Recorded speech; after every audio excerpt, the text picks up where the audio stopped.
আসসালামু আলাইকুম সবাই, আশা করি ভালো আছি। আমিও ভালো আছি। আজকে বের হয়েছি জীবনে প্রথম বিমান দিয়ে বিদেশে যাওয়ার জন্য। তাই চলে আসলাম এয়ারপোর্টে। এয়ারপোর্টে দেখতেই পারতেছেন কত জ্যাম, দাঁড়িয়ে আছি অনেকক্ষণ ধরে।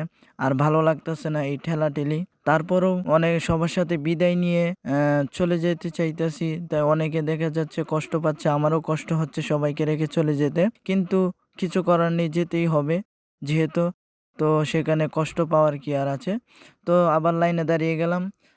দেখতেছি সিরিয়ালে দাঁড়িয়ে আছি। দাঁড়িয়ে থাকলেও দেখতেছি যে আর শেষ হইতেছে না, এত মানুষ, এত ভিড়। তেমনভাবে জন্মভূমি ছেড়ে গেলে কতটা যে কষ্ট হয়।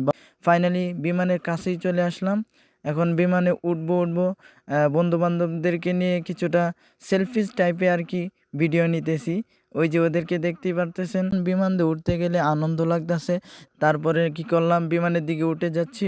জীবনে প্রথম বিমানে ওঠা মানে ফিলিংসটা কত মানে কিরকম যে এটা সেটা ভাষা প্রকাশ করতে পারতেছি না, এত ভালো লাগতেছে। বিমানে আকাশ দিয়ে উড়বো। এতদিন শুধু দেখেই গেছি যে বিমান শুধু আকাশ দিয়ে উড়ে উড়ে যায়। আজকে ফার্স্ট টাইম বিমানের ভিতরে বসে রইলাম।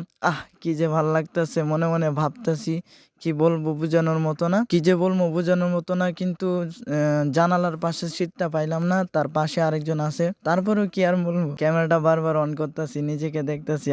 কি শান্তি, পাশে কত মানুষ বসে রয়েছে।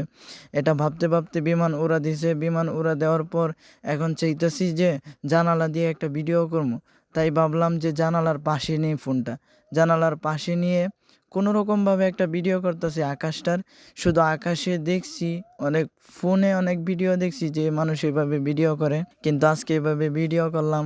কত যে ভালো লাগতেছে। ওই যে দেখা যাচ্ছে পর্বতগুলা, পাহাড় পর্বত, ওই যে মাউন্ট এভারেস্ট, এদিক দিয়ে ফাইনালি চলে যেতেছি নেপাল। নেপাল থেকে পরে অন্য এক জায়গায় যাব, তবে নেপাল কয়েকদিন থাকবো। আকাশ থেকে দেখতে কত যে ভালো লাগতেছে সেটা বোঝানোর মতো না। ওই যে পাহাড়গুলো দেখা যাচ্ছে, মেঘগুলা দেখা যাচ্ছে, কত সুন্দর ওয়েদার। বিমান থেকে দেখা এই ফিলটা শুধু যারা বিমানে উঠছে তারাই বুঝবে। আমিও ফার্স্ট টাইম উঠছি, তাই অনেক ভালো লাগতেছে, যেটা প্রকাশ করতে পারবো না। পিছনে অনেকে আছে। ফাইনালি চলে আসলাম নেপাল। এই নেপাল কয়েকদিন থাকবো, আর সেই আপডেটগুলো আপনাদেরকে দেব। আশা করব পেজটা ফলো দিয়ে আমাদের পাশেই থাকবেন। সবাইকে আমার ভালোবাসা, এবং সবাই আমার জন্য দোয়া করবেন। নিজের দেশ ছাড়া যে কতটা কষ্ট, সেটা সবাইকে ছেড়ে মানে দূর প্রবাসে থাকতে হয়, সেটা একমাত্র প্রবাসীরাই জানে।